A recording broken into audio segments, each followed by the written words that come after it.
Assalomu alaykum, yaxshimisizlar? Orxideya operatsiyasi bo'yicha ikkinchi videom. 7-8 minutlik video qilganim sababi YouTube'ga shu muddatdan ko'proq video qo'ya olmayman.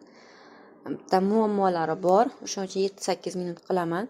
Qaranglar, birinchi videoda hamma narsani aytib tushuntirib o'tdim. Обработка qilingan mo'xni, qarani. Endi mana shu qaradan chiqqan suvga o'zim yana mana yirik mayda aralash fraksiyali kokosviy chipsni ezib qo'yganman. Buni ham endi siqib tozalab olishim kerak. Hozir orxideya ekamiz bunga. Qaranglar. Orxideyamiz tayyor, mo'ximiz tayyor, qaramiz tayyor. Aytgancha men tajriba uchun mana bunaqa Xitoy dorisi chiqqan, ildiz o'stiruvchi. Men shundan bir 4-5 tomchi suvga aralashtirdim, buni aytmabman. Tajriba uchun buni birinchi marta qo'llashim. O'zi odatda suvga agar sizda yo'q bo'lsa yoki esingizdan chiqqan bo'lsa, suvga solish, keyin ekib bo'lgandan keyin suviga qo'shib bersangizlar ham bo'ladi. Suv orxideyaga suv bergan paytda.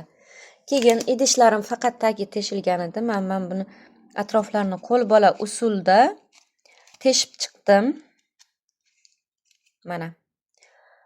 Chunki bundan oldin mana buni adashmasam, bu ham golland teshilmagan mana shunaqa idishga ekkandim. O'zini idishiga biroz payt o'tgandan keyin suv ko'proq yig'ilib qolgan.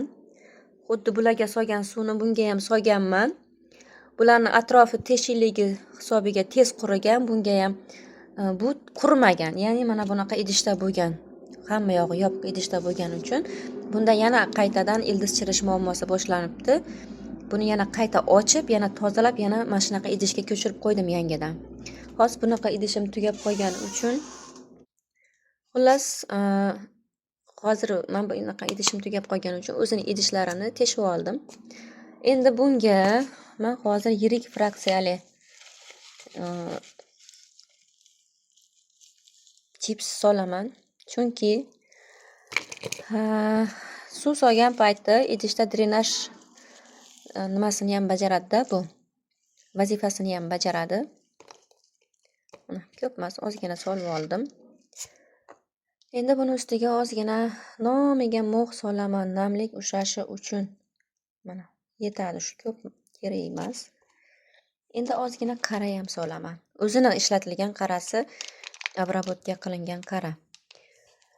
Idishlar aralashib ketdi. Endi qarab o'tirishga vaqtim ham yo'q, xohishim ham yo'q. Menga asosiysi gul sog'lom bo'lsa, keyin sortini aniqlab olaman.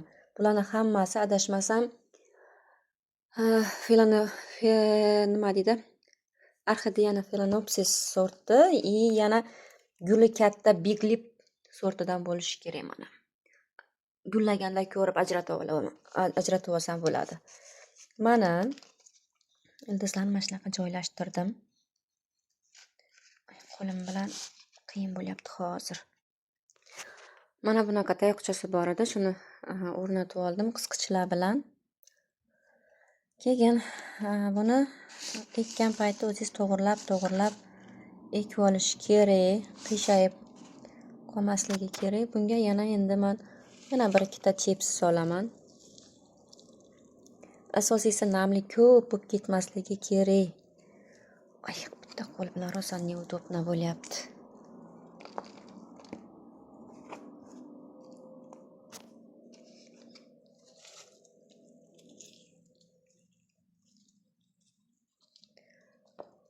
Xullas, mana shunaqa solib olib, gulni formasini to'g'rilab olasiz, to'g'ri qo'yasiz. Ko'pchilik ko'rsatgan videolarimni ko'rganlar qayta savol berishibdi. Gulim qiyshayib qoldi. Ekkandan keyin qiyshayib qoldi. Qanaqa to'g'rilasa bo'ladi? Oddiy, shunchaki mana ekkan paytingiz yoki uyga sotib olgandan keyin qiyshayib qolsa, o'zingiz ozgina forma bering. Bu elementarniy narsa-ku. Bu savol berish menimcha bu noto'g'ri savolda. Chunki qiyshayib qolgan gulni salgina qo'lingiz bilan mana shunaqa to'g'rilab, yoniga oporalar qo'yib, tayoqchalar tiqib, vaqtinchalik to'g'rilab olsa bo'ladi. Mana yana endi bunga ozgina aylantirib bitta ikkita mux solamiz. Keyin qara solamiz. Havo ko'proq aylanishi uchun ham namlik ushiydi muxda. Ham agar sizda qara bo'lmasa, shunchaki mux bilan chipsga yoki chips bo'lmasa, shunchaki mux bilan qaraga ekishingiz ham mumkin. Lekin men faqat muxni o'zida o'stirib ko'rmadim. Tagiga baribir drenaj kerak. Chunki suv solganda tagida ko'p suv qolib ketsa bo'lmaydi. Hozir ozgina tushirib yuboramiz. Yengilgina qilib. Mana to'g'rilab oldim. Bu yog'iga ozgina mux soldim. Tepa qismiga men faqat mux solaman. Chunki nima desam ekan, mux namlik yaxshi ushagani uchun ildiz yaxshi o'sar ekan. Keyin yana bitta narsa, ko'pchilikdan yomon ham shunaqa savollar kelaveradi-da. Endi xafa bo'lmaysizlar, aytaman, uy sharoitida qanaqa ozuqa bersak bo'ladimi? Piyoz po'chog'i bo'ladimi? Chesnoq bo'ladimi? Yoki meva sharbatlari, tuxum po'stlog'i, yana bir nima. To'g'risi, men umuman ishlatib ko'rmaganman. Umuman agar ishlatib ko'rsam, mabodo tavsiya qilishim mumkin yangi videolar qilib. Lekin hozircha umuman ishlatganim yo'q. Qayta aytaman. Qayta so'ramanglar. Umuman mahalliy nimalardan o'g'it, ishlatganim yo'q. Faqat agaroddagi gullarga, mahalliy gullarga berishim mumkin. Kompot-sampotni shunaqa meva nimalarini men ham kamdan kam beraman. Chunki chetdan keladigan gullar bizani mahalliy o'g'itlarga moslashmagan. O'zi iqlimimizga ham moslashishi shundoq ham qiyin. Bular oddiy o'sha ximikat udobrinyalarga o'rganishgan. Shunaqa berish kerak, o'zi qimmat turmaydi.